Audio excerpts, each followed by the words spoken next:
If you want to play the classical Dutch defense just like GM Simon Williams, also known as Ginger GM, stay tuned because in this video I'm going to teach you guys how to say at the end of your games, put that in your pipe and smoke it. Let's take a look at the moves. We're going to start with your opponent playing move like d4, and you can play the classical Dutch actually against pretty much anything that white does except for the move e4. If they go for the English, you can play it. If they go for the London, you can play it. If they go for the bird's defense, like a symmetrical opening, you can go for it too. So it's a very flexible opening. But the most common scenario is when your opponent plays d4. You're going to reply by playing f5.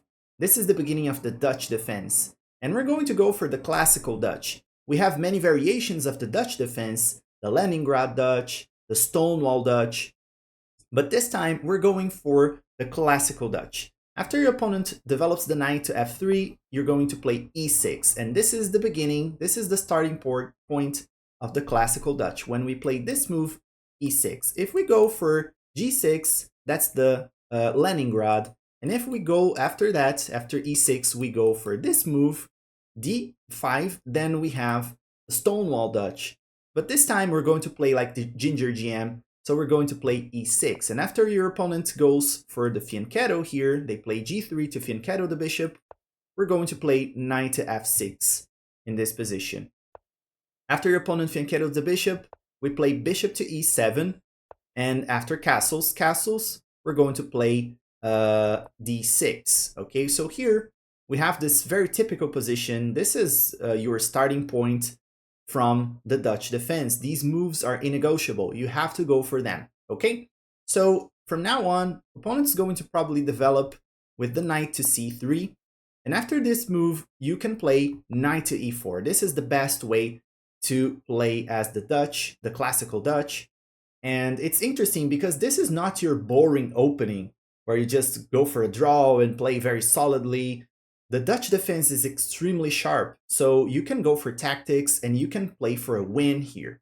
So opponent is probably going to play queen to c2 because if you take this knight, which you are going to do, they would have to take with the pawn, having doubled pawns here on the c-file. So they decided to go for this move so they can recapture with the queen. You take the knight, they take with the queen, and then you play this very interesting move a5.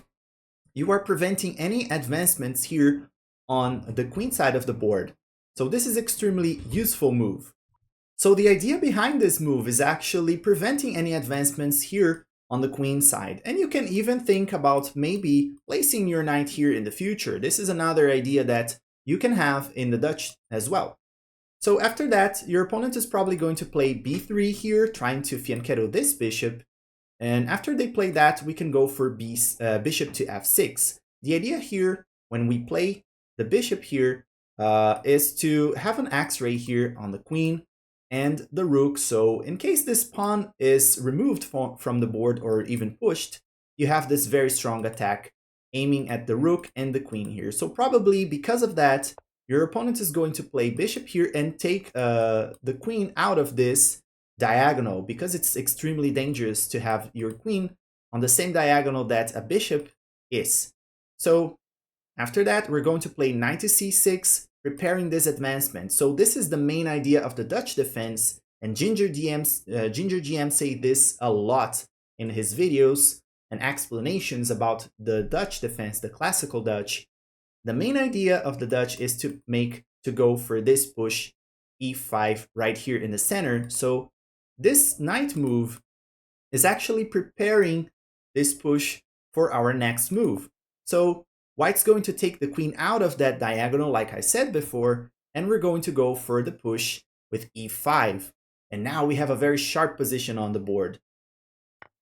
If white takes the pawn, we recapture with our pawn as well. Queens are staring at each other, but white's probably going to give this check before capturing the queen and trading queens. So we just sidestep with the king, go to h8.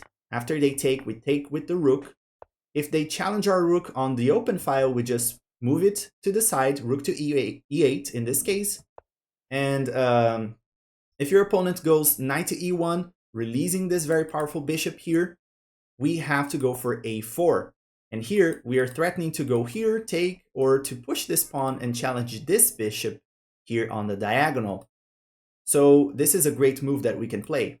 Bishop's probably going to take there. They're going to trade the bishop for the knight. We just recapture with the pawn.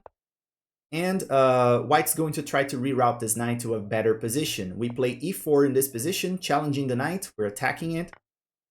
And after bishops are traded, they are staring at each other. We're not going to take it back with the pawn. We're actually going to take the knight there. Now we're threatening to take this pawn.